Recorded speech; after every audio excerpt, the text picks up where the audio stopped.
Welcome, everybody, to the Divine Within, the invisible connection with God. Our topic today is the law of time and the human matrix pattern. Let me just tell you a bit of a backstory on this topic. As far as I can remember, I've always thought of patterns and I've always thought of the organization of the universe, how everything falls into place. And as you get older, you start to understand that you are part of that piece, that you can, in a way, influence what happens in the world.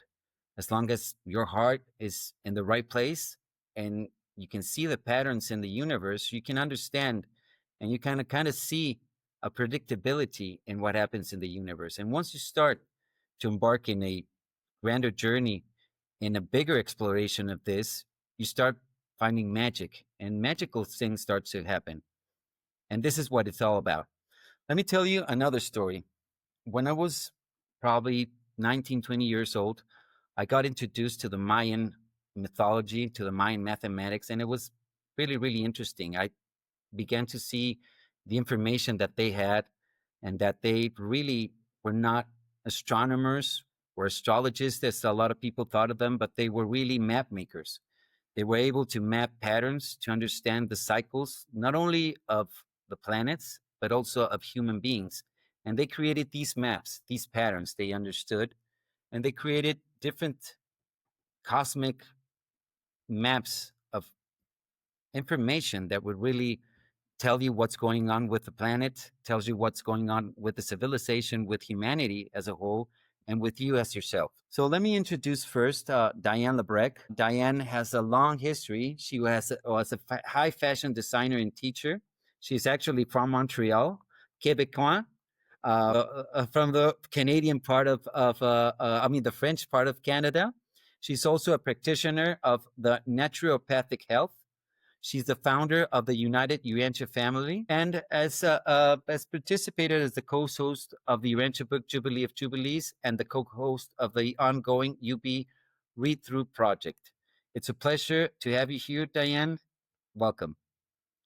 Hello, my friend. Nice to be here with all of you. Thank you. Thank you, Diane. Thank and you. Now I'm going to introduce Rick. Rick has been here with us in our podcast. And Rick is a farm boy from the Western U.S. He's worked most of his life in environmental department of the steel mill, now retired, or as he likes to say, not retired, just repurposed. And Rick is an example of someone who has been spiritual but not religious for far as he can remember. Thanks for being here, Rick. Well, thanks for having me, Santiago. It's good to be here with you and Diane and Susan. It's good to be part of all this. So, we're doing something worthwhile and something fun here. So we've been all having a good time with this. Thanks for having me. Thanks, Rick. And now we have Susan Lyon. Susan is also going to be helping us with the Ghost in the Machine, our UB tutor, who's going to be giving us some insights into these questions that we have. But Susan Lyon was born late November 1955 in South Bend, Indiana, to wonderful parents who provided her security and their love, diverse experiences, and the freedom to explore both intellectually and spiritually. Becoming a mother caused Susan to undertake a more serious and comprehensive search of truth in 1976, a search that has rewarded her by providing profound joy and comforting truth along the way. She enjoys being a wife, a mother, grandmother, artist, author, and a poet. Thanks, Susan, for being here. Santiago, I'm glad to be here with you, especially for this exciting topic. Well, it's a pleasure to have you guys, and it is an interesting topic. We're going to be unpacking this. Unfortunately, we can't just do this in a whole program. Actually, it's a workshop that I usually impart in 10 sessions. So we're going to try to cram everything that we can today, but we're going to have more sessions where we're going to be unpacking more. First of all, we're going to talk about universal law. What is universal law? Well, there's a Hermetic principle, which is universality, which states that as above, so below, as within, so without, as the universe, so the soul. And that is a quote from Hermes Trismegisto. I don't know if the spelling or the pronunciation, but in Spanish we call him Hermes Trismegisto. It's the same Hermes that we know. But here, what this statement tells us is that if we look at an atom, the most basic particle, or the simplest element, not element, but the simplest particle that we understand, which is the atom, and we compare it to the highest or the grandest that we can imagine, which is a galaxy or a star we see that they have the same nature. You know, they have a nucleus, they have protons, they have electrons, they have neutrons. It's just energies balancing there. It's a positive, a negative, and a neutral just balancing in their essence. And if we take these two concepts and we look, you know, throughout the intermediaries, you know, in between the atom and the galaxy, we see that this structure replicates itself. So we can understand that everything stems from a same sequence or a same universal source, a first source and center. And what we understand here is that there is evolution here. There is a factor that many times we kind of think it's made up by man, which is time. Time really, what it does, it takes from potential to actual. It really takes from what might be to what is. So this concept really, although we see it and we use it in our everyday life, it really resonates with a structure of the universe. It really is like a marker. If you think of a music, it really is giving you the tempo and the pace of how everything is unfolding. And as long as you can hear that pace and that tempo, and of course, if you hear the harmony, you're going to be able to play that music. So view time as that. And I'm going to explain a little bit further on how time is viewed in this concept. So along with this, we find that there is a pattern in the universe that, you know, everything follows a trajectory, follows a sequence, and that although everything is evolving in its own way, it follows a structure, a mathematical structure. I always think of cancer when this arises, you know. What is cancer? Cancer is just rebellious cells that didn't want to follow the pattern, didn't want to follow the structure, and became rebellious and became toxic. And eventually, since it's not following the divine intention, or in how we can even describe as divine will of eventually becoming art or eventually actualizing, it becomes destructive and it has to be rooted out, because if not, it will eventually kill its host. So think about it in that way, how pattern has to be in harmony and has to be in a sequence that can be able to create a positive, not a negative consequence into that. All right. So now let's talk a little bit more about pattern and structure. All right. Here in pattern and structure, what it tells us is the main concept in the Mayan mythology or the Mayan mathematics is time equals art. Be you perfect. What happens here is that we start being imperfect. We start in a perfect state, and throughout time and throughout our lives, we start to perfect ourselves. And it all depends in what we want to go. If we want to go into a forward trajectory or a backward trajectory. And the way that the Mayans explain time, or this concept explains time, is that it's not it's not linear, it's radial. If you see a cone, and you can see the images that we're going to be sharing, if you see a cone, you see that time really is a spiral. It starts from a large sequence, and it starts to go evolving into a smaller, and it starts to compress, and it goes into a sequence where you can jump from one stage to another. So what it does, it tells you that instead of viewing time that it doesn't never, it starts and it never ends, we're in a spiral where we always repeat the same cycle. And it depends on us if we want to move forward or we want to move backward. And this is happening in time, but it's also happening in our mind. It's also happening in our spirit, and it's also happening in our material lives. We're moving forward. We can see in our lives that we start as babies and evolve into mature adults. And there's an interesting concept here, because we always seem to think of time as it's speeding up, you know. Every year seems to be faster than the other. But if you think of how time works, when a baby is born, the first day of existence from that baby is really everything. You know, that day is the whole existence of the baby. But the next day, that time really is cut into two. So as we move forward, each day is compressing. So in a way, time, and this is what it tells us, is really moving in a way that is compressing. And everything, our mind, everything is moving in an evolution. And it depends on us if we want to take that spiral into perfection or imperfection. And here we can also see that everything, all the building blocks in life are really vibrations. It's really, if we take, if we look at the spectrum from the visual and to the material, you know, it starts with the physical, which is a very dense vibration. And as we progress in that frequency, we see that as it goes further into the light, we get sound, we get other particles, and eventually we become light. So everything is really a vibration.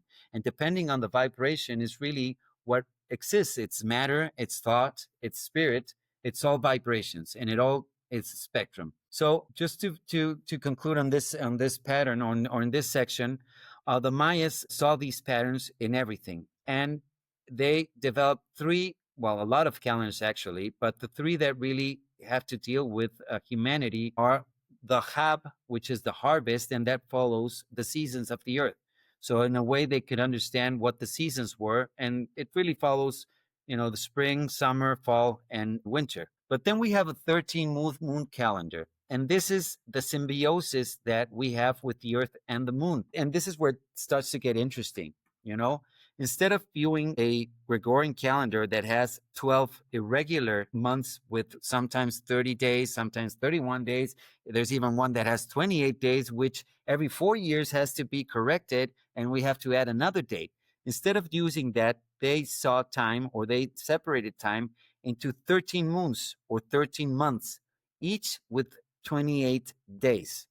So if you do the math, you're going to say, well, that's 364 days. What about the fifth day? Where's the 365? And this is very interesting. So they see this sequence of 13 moons, with 28 days. And actually, if you look at it, it rather is more aligned with the menstrual cycle of women and with the cycle of the moon. It's 28 days. So this is where the magic starts to come out, But this is what happens. A sequence goes from day 1 to day 364. But then we get a date which is called the day out of time, or the day of forgiveness. And this actually happens every 25th of July. And the day out of time, or the day of forgiveness, they have different names depending on who you ask, is a day when you leap from one sequence to the other. So you finish in one sequence, you're getting to this break or this day out of time, and you're doing a quantum leap to the next sequence, to the next cycle. And these cycles actually repeat every four notes, every four, and we're going to talk about the seals later, but every 4 seals. And it's always the 4 seals that I'm going to be describing. First, it's the seal of the seed, which is what you're sowing. So every cycle starts with what you sow. Then you go into the moon, which is purification. It's what the water that you're pouring into that. What type of water? Is it purified? Is it, is it dark, maybe fecal matter in that water? What type of purity are you putting into that seed that you planted before? Then you get to the next seal or archetype, which is the magician. And the magician is wisdom. So if you put something that is worthwhile and you really poured in the water, or you really took care of it in a profound, in a good way, you're going to get wisdom. You're going to get the type of wisdom that you really put into that. And then you get to the final year, or the final cycle, which is the storm. And the storm, what it does, it's a catalyst and really speeds up time and takes whatever is not really transcendental, what's really not there to take to the supreme, or to take to, become eternal in the universe and eventually in the heart of God. It takes it out. It's like a storm that comes, and whatever is not really grounded and what's really the base of it is really not strong enough, it will take away. And only what is eternal will survive. So we're going to stop there, and I'm going to open for your comments, whatever you guys want to share. Well, right now, this is all new to me, Santiago. So I'm listening, and it's fascinating. But what's interesting is that as you were talking about that spiral, phenomenon, and that newborn baby, I just had this vision of the baby being born, and his own or her own spiral begins. And that's why it's large. And when they grow and they're just little wee ones, and then after that, just young boy and young girl, and then young adolescent, we feel we have all the time in front of us. And then as we grow older, the spiral keeps going. And I just had this vision as you were talking about it, and I'm going like, hallelujah. That's what it is. So every child being born has their own spiral that starts clicking. That was beautiful. Thank you. Exactly. I'm really glad that you saw it that way, because I saw it. And each section of the spiral of life has its own purpose, and we're going to see it because it's divided into 5 harmonic chords, and we're going to talk Mhm. about them, and you're going to like it. But yeah, that's the whole point of it. Thank you for sharing, Diane. Does any one of you remember what is the word for full forgiveness? You know, example, in the financial world, they say it's going to be like in the Jewish community, I think they call it like forgetfulness or forgive. Like when you forgive all debts and all this, there's a term for that. If you know what I mean, it's very, very common because I want to find out now. I'm not finding out, but it refers to what you were talking about, that 25th, you know, when it starts anew. And so sometimes A when reset, a no, reset, no, or there's a term that's very appreciated for people in the finances when they say it's like we start the clock again or whatever. And as you were saying, you were explaining that again, it just went, that's why this event happens, because they have a lot of knowledge. And so they put it in other words, but it coincides exactly with what you said.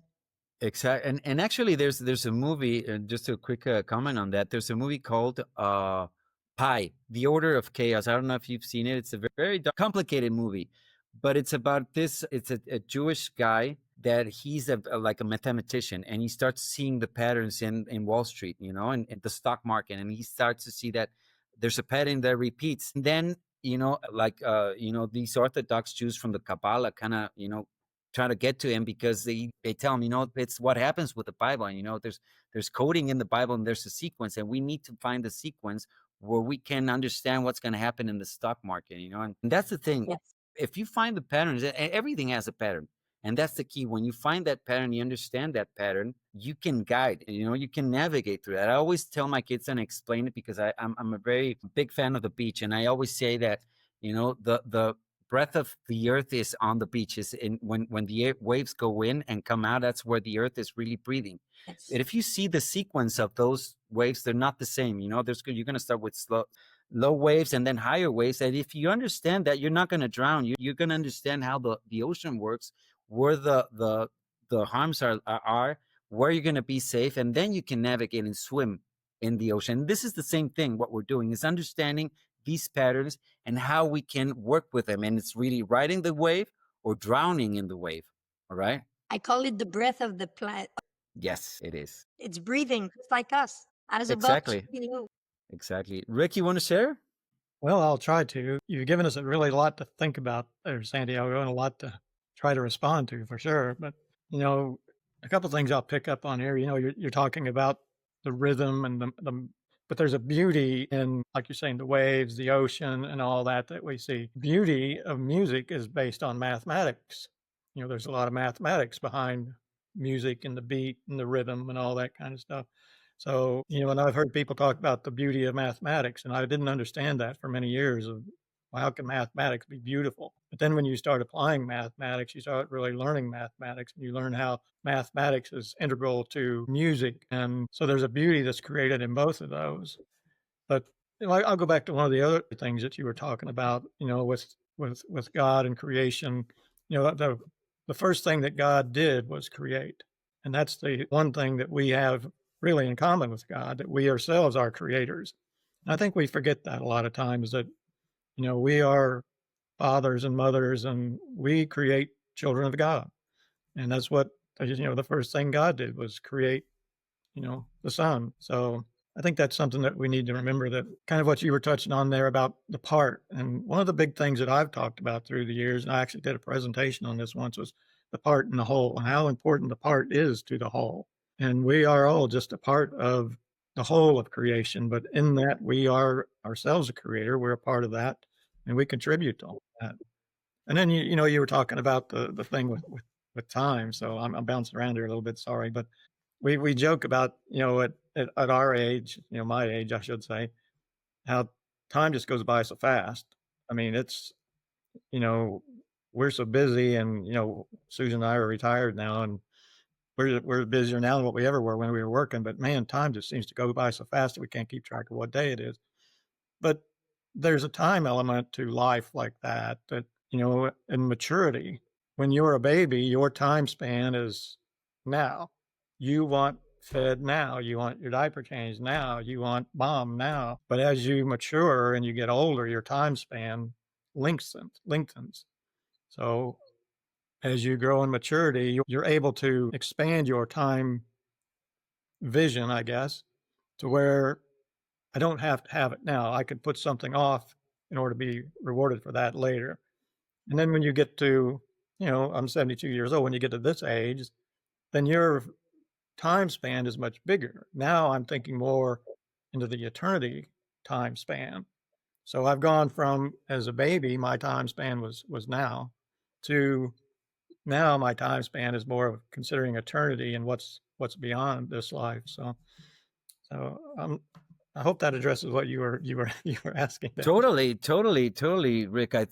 That's perfect. And it's, I don't know if, I mean, I'm talking about this, but, and Diane just mentioned it briefly. It's nothing that you didn't know. I'm just giving you, like, putting it in a different way and kind of showing you the way that I see it. But it's really there, the concept of what you're describing about time. It's something that you've already sensed. But and that's the beauty about this. It tells you that it's within our DNA. And as I'm going to present this, you're going to see that, yeah, we have something in ourselves, and that's the beauty of creation. That's where you realize that this isn't just an accident.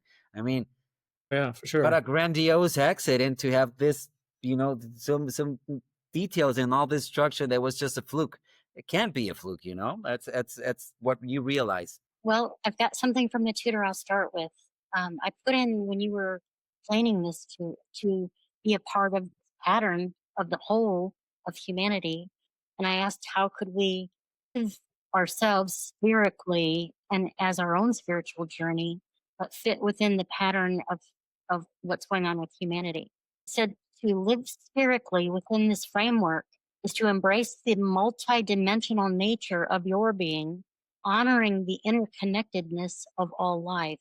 It's recognizing that your personal growth and spiritual journey is inseparable from the collective evolution of humanity. The cosmic framework operates on principles of unity in diversity, dependence, and cooperative progress. Living spherically, you align yourself with these principles, allowing your life to flow in harmony with the greater currents of the universe. This alignment does not diminish your individuality.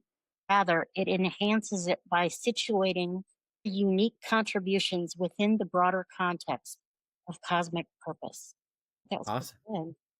Beautiful. Yeah, I Googled. It's pretty smart. Well, I think that it explained it better than I did. I'm glad that it did, because it is that. I think it's multidimensional. That's the one point, and we're going to see, because it does talk about 3 planes of action, and we're going to focus on that in our next segments. We operate, humankind and humans operate in 3 planes, which is the mental, the material, and the spiritual. You all know this, and we're going to see how these tie in and how one feeds into the other. And you touched on something that's very important, Rick. You said the first act of the Father was to create the Son, right? And this is actually what gives way to the 13 tones of creation. This is one of the concepts. The 13 tones is the 13 steps, or the sequence, the original sequence of creation, which is 13 steps. And we're going to see that in a moment. Before you move on, because as you were talking, Rick, I had this vision, if we take the 8, the Mobius, but Infinity.